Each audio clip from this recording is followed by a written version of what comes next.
So the Moody's downgraded the U.S. And it's a bigger deal than the market's letting on. And the reason they're downgrading the U.S. it's due to unsustainable debt limits and the rising interest rates. So that's a huge deal right now. And they do predict too that the federal debt burden will swell to 134% of our GDP within a few years. So it's going to get to the point where all of our tax revenue is simply going to be going to pay the interest on the debt that our country has accrued. And it's a huge deal too because of the spending that our government goes through.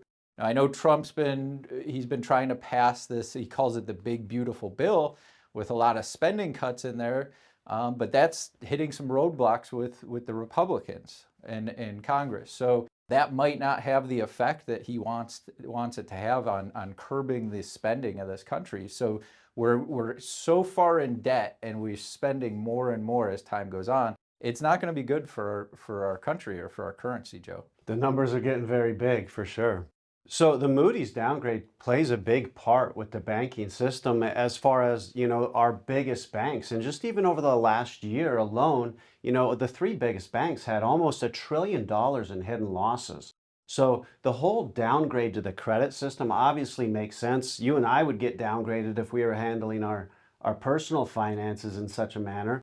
So you look at the downgrade on the three biggest banks, Wells Fargo, Chase, Bank of America, they were all been reduced to AA2 rating, which is your third lowest on the list. So everything the dollar's experiencing is just compounding, and this, I think the downgrade in the Moody's is just going to accelerate.